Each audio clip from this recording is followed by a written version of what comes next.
আমরা যারা ইতালিতে আসার স্বপ্ন দেখতেছি বা ইউরোপের কিছু দেশে আসার স্বপ্ন দেখতেছি, বিশেষ করে কয়েকদিন আগে একটি ঘটনা ইতালিতে ঘটে গেছে।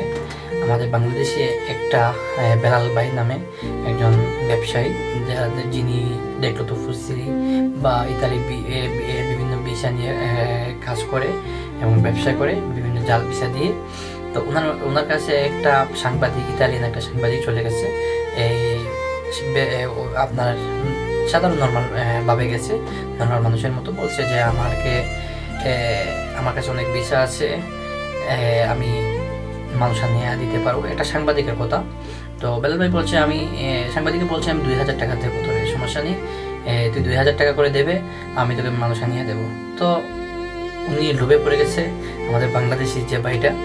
এটা কয়েকদিন আগে ঘটলাম। তো বিশেষ করে আমি এটা বলার কারণ হচ্ছে 2026 সাল তো আমরা পার করলাম টেকটো ফুচি নিয়ে। 2027 সাল কিন্তু বাংলাদেশিদের জন্য ভিসা বন্ধ হয়ে যেতে পারে। এই ঘটনা আপনারা শুনলে বিস্তারিত শুনলে আপনারা বুঝতে পারবেন। তো উনি বলছে, লোভে পড়ে বলছে যে তুই 2000 টাকা না, তবে আমি 3000 টাকা করে দেবো, তুই যদি কাগজ বের করে দিতে পারিস। সো এটা নিয়ে লাস্ট টাইম সাংবাদিকের পরিচয় দিয়েছে যে আমি সাংবাদিক। তো বুঝতেই পারতেছেন কি একটা হইতেছে। তো এই নিয়ে বিভিন্ন ইতালির পত্রিকাতে নিউজ হয়েছিল। এই নিয়ে তারা টিম গঠন করেছে, 7টি দেশের তদন্ত করতেছে। 93 জন না কতজন মানুষকে ওরা আইনের আওতায় আনছে এবং একটা টিম গঠন করেছে।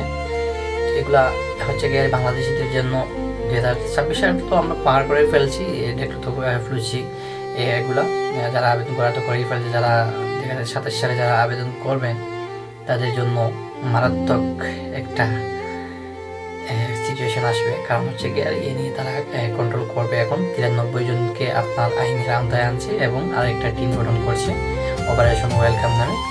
তো এগুলো অনেক তদন্ত করবে। তো আমি এরপরেও বলবো না যে ভিসা বন্ধ হয়ে যাবে, যেরকম না, নিয়ম তো আর নিয়ম। যেহেতু আপনার তারা একটা 27-28 সাল পর্যন্ত তারা একটা মানুষ আনার একটা টেকসই করেছে, সেই হিসাবে মানুষ আনবে, তবে অনেকটা হার্ড হয়ে যাবে। তো যারা আশা নিয়ে আসছেন যে ইতালিতে 2027 সালে আবেদন করবেন, তারা এখনই সময় আছে, চেষ্টা করেন। আপনাদের যারা নিকটস্থ আত্মীয় স্বজন আছে বা যারা ইতালিতে বসবাসরত আছে ভালো মানুষ, তাদের মাধ্যমে কথাবার্তা বলেন। আপনারা আগ থেকে এটা একটা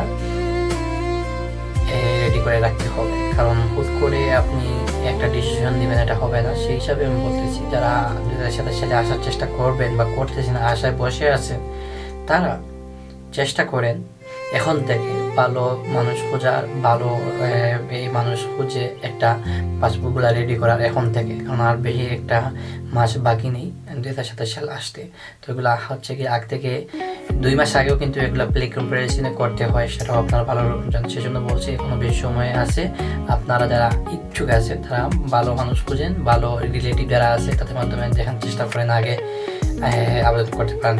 যদি না রিলেটিভ না থাকে, ভালো মানুষ খুঁজেন যারা ইতালিতে বসবাসরত আছে, যারা কাজ করে, তাদের মাধ্যমে চেষ্টা করেন ভিসা জমা দেওয়ার জন্য। ইনশাল্লাহ সাকসেস হবেন যদি আগ থেকে আপনারা এই ডিসিশনটা নিতে পারেন। হুট করে যদি ডিসিশন নেন ভাই, এটা সাকসেস হতে পারবেন।